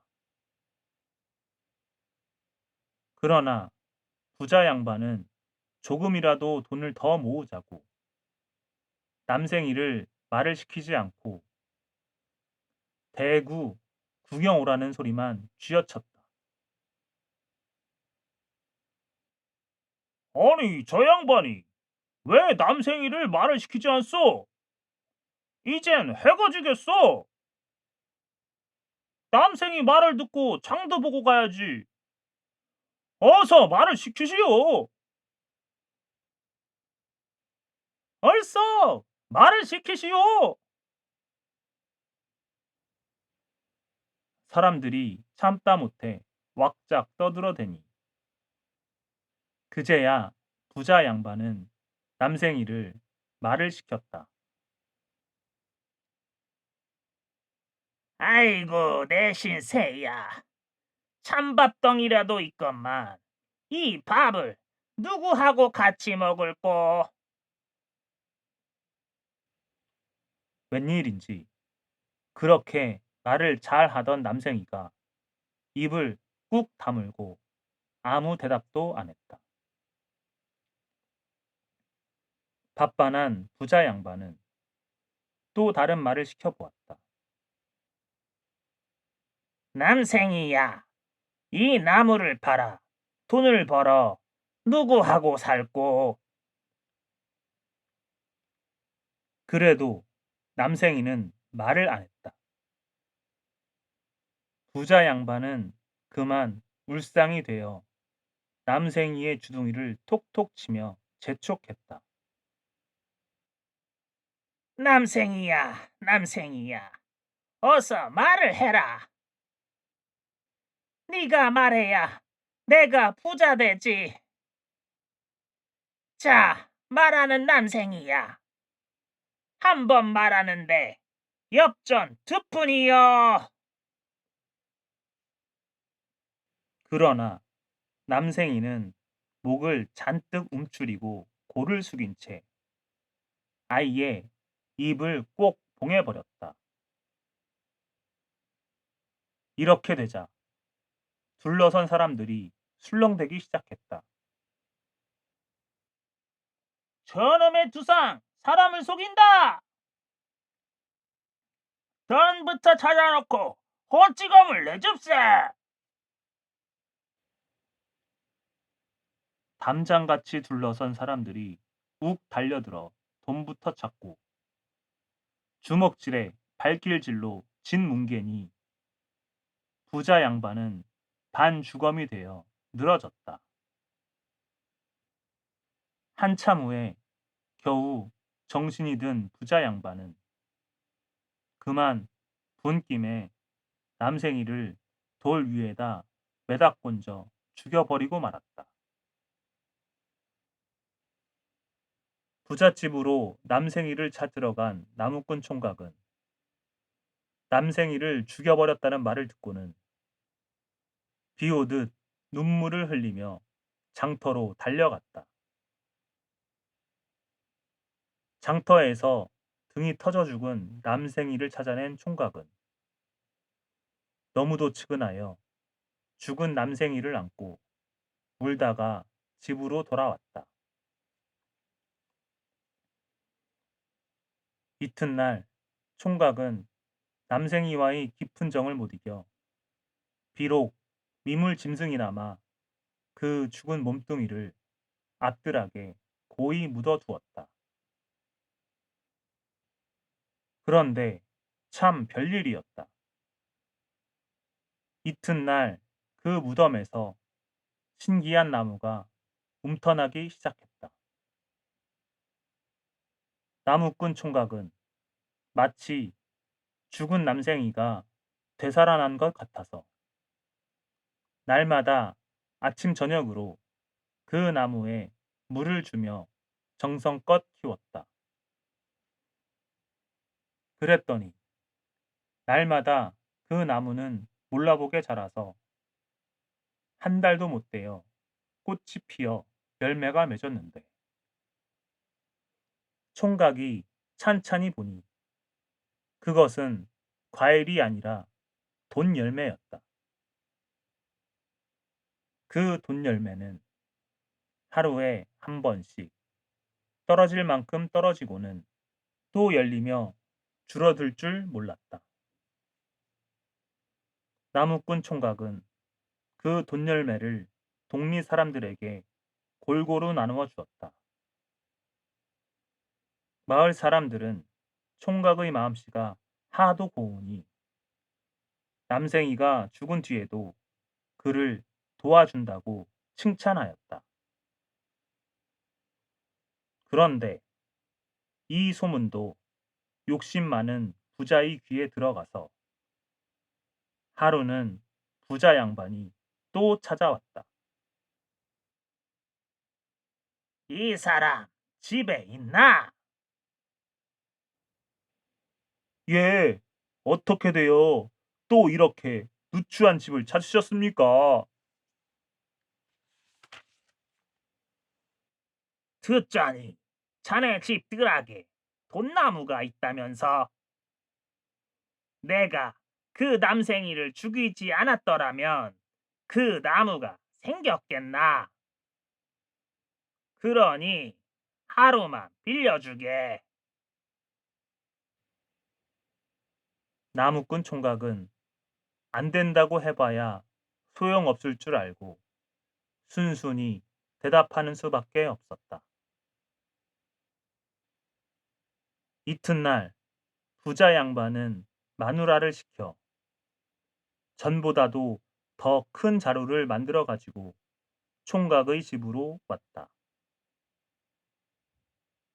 부자가 입이 함지박만해서 돈나무를 마구 흔들어대니 와스스하고 열매가 자루에 떨어져 들어갔다.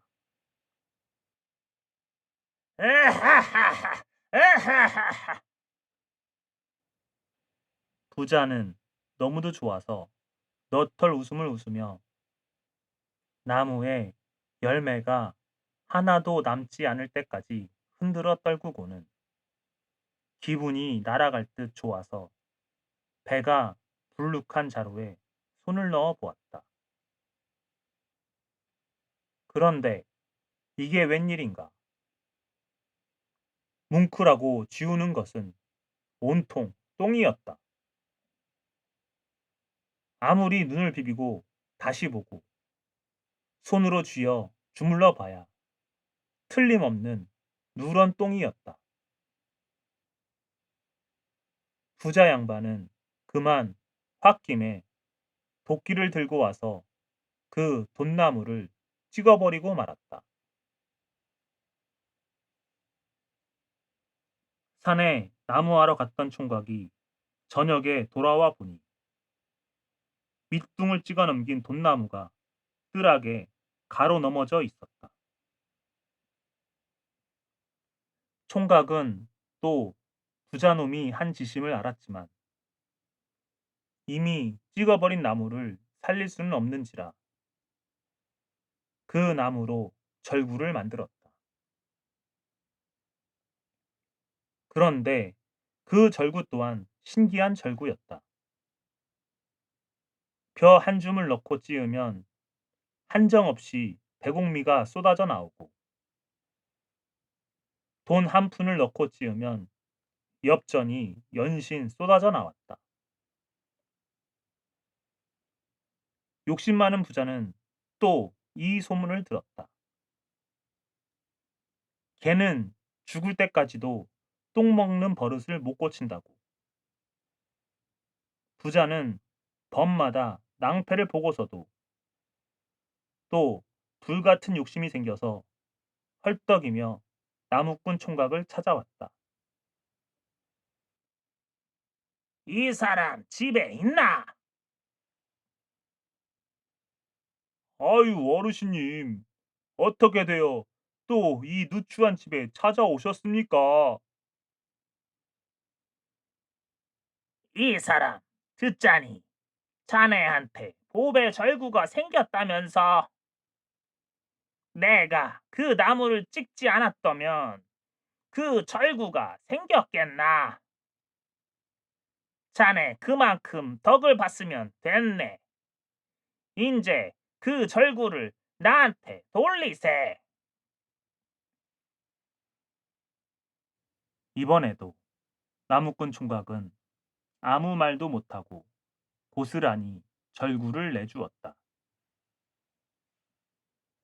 부자는 절구를 집에 가져다 내려놓기 바쁘게 금전 한 잎을 꺼내다 절구통에 넣고 찢기 시작했다.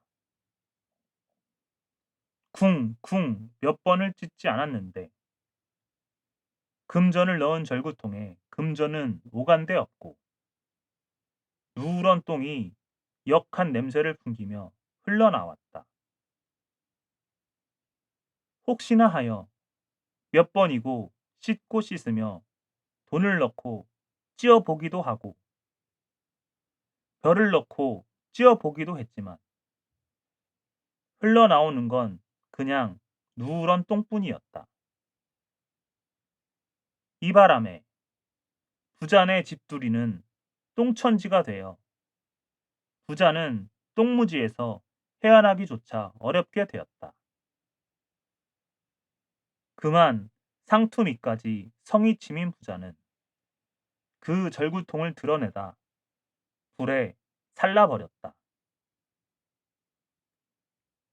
그러니 이제는 모든 것이 형체도 없이 되고 남은 것은 재뿐이었다. 나무꾼 총각은 부자가 절구를 태워버렸다는 소리를 듣자 너무도 안타까워 절구를 태워버린 곳에 가서 절구가 타서 남은 재를 끌어모아다가 전에 남생이를 묻었던 자리에다 묻었다. 그런데 이상하게도 그 자리에서 파란 나무가 자라더니 꽃이 피는데 아름다운 꽃에서 나오는 고운 빛은 햇살처럼 원근에 비쳐나가고 향기는 만리를 진동하였다. 그러니 또 이 꽃을 구경하는 사람들이 날마다 구름처럼 모여와서는 꽃도 구경하고 향기도 맡아보고는 갈 때는 저마다 세상에서 보지 못한 꽃을 구경하였다고 아끼지 않고 돈을 주고 갔다. 이렇게 되니 나무꾼 총각은 사람들의 칭찬을 자자히 받으며 잘 살게 되었다.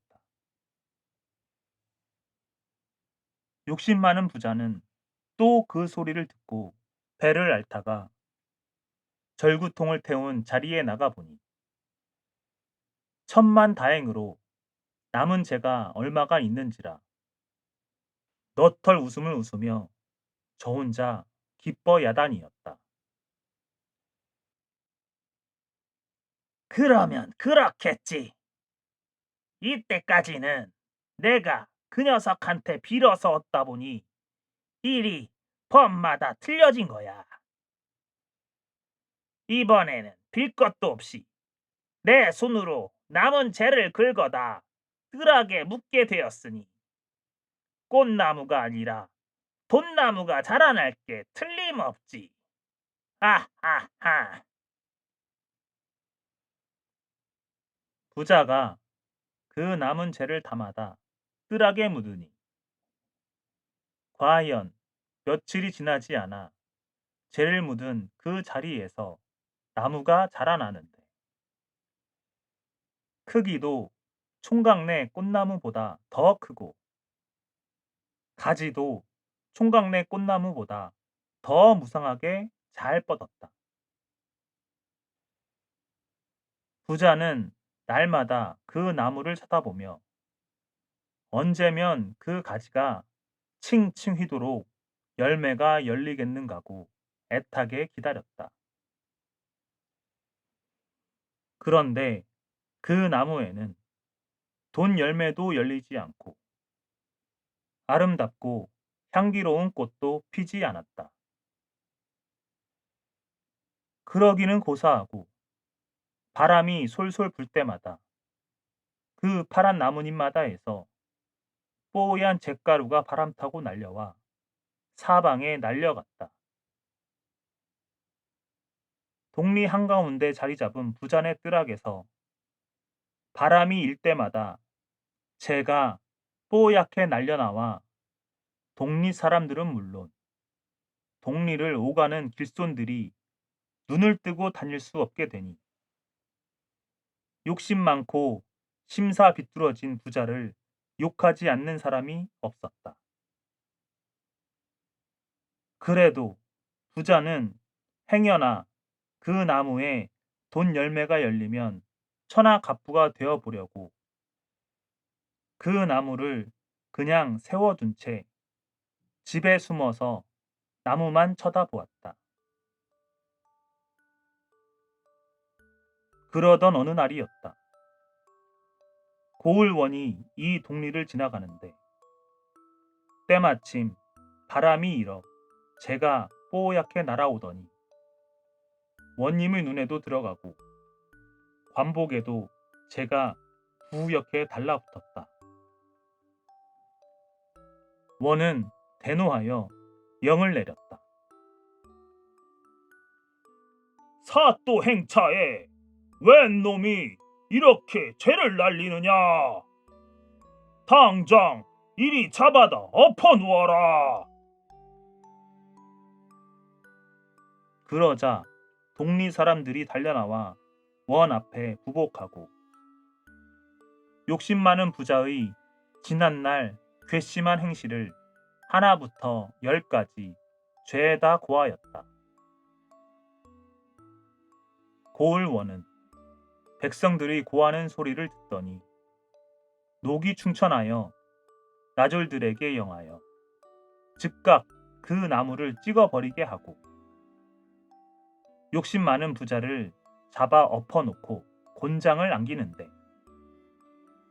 윙윙 곤장이 울다가 떨어질 때마다 부자놈의 피둥피둥한 궁둥이의 살점이 묻어 떨어지고 부자놈이 아이고 나 죽는다. 고 소리를 치니 동리 사람들은 너나 없이 통쾌해 하였다. 그 후 나무꾼 총각은 아름답고 향기로운 꽃나무를 가꾸며 꽃같이 이쁜 아내를 맞아들여 끌날 같은 아들을 낳으니 부부간에 금술이 좋고 가세가 흥해서 세상 부러운 것이 따로 없이 잘 살아가더라 한다.